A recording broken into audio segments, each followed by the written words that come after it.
welcome to Beacon Place. For those returning, welcome back. My name is Katie Lawler and I'm the volunteer coordinator at Beacon Place. In the summer of 2016, I signed on to be the reading coordinator for the Summer Lunch Bunch program.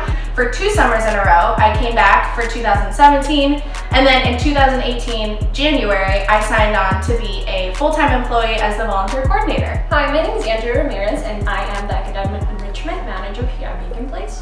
So I started in the summer of 2016 as an assistant for the Academic Enrichment Manager, but came back in 2016 and was asked to work further as full-time for the Academic Enrichment Program. So Beacon Place is a not-for-profit organization that is located here in Waukegan, and we provide a lot of services for our students and our families. So some of the programs that we provide here for our families and our students, one of them is the Summer Lunch Program, the Academic Enrichment Program, Moms Program, Teens and Tweens, and Garden.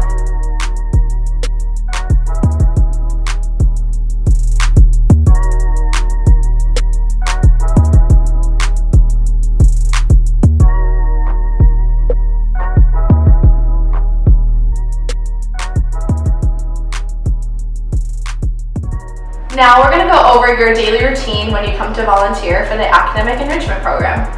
So the first thing you're going to do when you come to volunteer at Beacon Place is you're going to arrive through the back door. You're just going to knock, and someone like Andrea or I or whoever is running the program that day will answer the door and check you in. When you come to check in, please make sure that you mark yourself off on the attendance and you also make a name tag so the students know who you are. The next step you guys are going to do is you're going to head to your program center to look over the lesson plan and what you're going to be doing for the day. A staff member will tell you where to go and where you're going to be teaching your class. So you're going to look it over to make sure if you have any questions, you know what you're doing for the day. And then if you do have questions, you can ask any staff member that will be there. So either Lena, me, Andrea, or Rosa. So this is an example of a lesson plan, and these lesson plans will be all prepared for our volunteers, and they will be given to them or put in their center. And this is just written out step by step, and you can follow and elaborate when you need to. Depending on your grade, you will also have a PowerPoint that will coordinate to this lesson plan. This is just an example briefly of what we will be doing. And after the lesson plan is completed, you will also have a response sheet that you must fill out at the end of the day. After you review your lesson plan and ask any questions that you may have, you can then head back downstairs, and this is where the students are going to be waiting before programming begins. So you're going to get here a little early. So what they're doing is they're working on homework, they're coloring, they're playing with Legos, they're doing math games, and you'll just hang out with them before programming starts, and then you'll walk them up to your program center. So the next step is, once you are all in your classroom centers, you're going to introduce yourselves and get to know the kids a little bit before you start, and then you'll start your lesson plan after that. So after you finish programming, you're going to do a cleanup time with your students. So this means you're going to pick up all trash off the floor, you'll turn the projector off that you use for your PowerPoint, you'll push in chairs. In each program center, we're going to put Clorox wipes, so you guys will just wash down the tables and the chairs, just make it look like how it did when you got there. So now we're going to go over the rules of Beacon Place, and it may look like there's not a lot. We do have a document that you should have received also that has more detail about these rules, so if you have any questions at all, you can email me, Andrea, Lena, Rosa, or Ann. We'll answer any questions that you may have.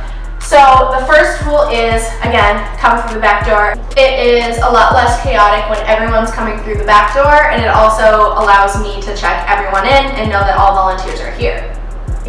The next rule is to just be aware of your surroundings. Waukegan is a very safe area, but making sure you're parking on McAllister in front of Beacon Place is important, just because we don't want you to get ticketed. There's plenty of parking that is located on South McAllister. So the next rule that we have is no inappropriate touching. Examples of that include no piggyback rides and no picking up the kids. This is a liability thing. We're not, picking the kids up, giving piggyback rides. We don't want the kids to get hurt. We don't want you to get hurt. So then we say no hugging, and this is a very loose term because obviously you guys are going to form bonds with these students. If you're coming regularly, you're going to know the students. They're going to be excited to see you. So if they're running up to you and giving you a hug, absolutely give them a hug back. They need that. That would be special for them. But there's boundaries, and if you're confused about boundaries, if you don't want to overstep, you can always ask a staff member on what to do. Then high fives, obviously are encouraged. You know, if they're doing well in class, you want to encourage them, give them a high five. The next rule is no cell phones. And we say that because students get really distracted. So if you have your cell phone out, you're taking pictures, you're texting, it'll be distracting. You know, they're coming here to learn. We already tell our students not to use their cell phones, so just please try not to use them. And this goes along with the no cell phone rule, no taking pictures. This is a liability reason. Again, a lot of our students have not signed photo release forms. You guys may not want to sign photo release forms. So please, no taking any photos at all unless a staff member has approved. If you're using it for pictures for a class, for a project you're doing, just ask a staff member and we have to approve it before you can take any pictures.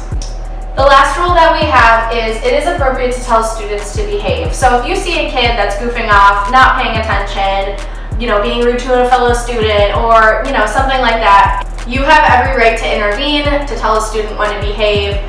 We absolutely encourage that. If you don't feel comfortable telling a student to behave, or if they're doing something that you can't control, you know, leaving class without telling someone, you can grab a staff member and we'll take care of it.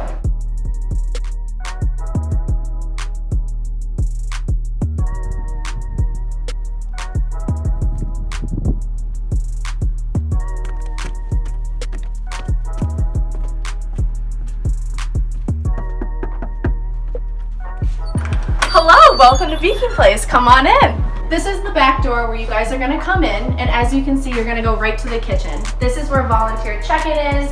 Students come to check in and then they eat their snack before programming in this room. So this is one of the centers that we use.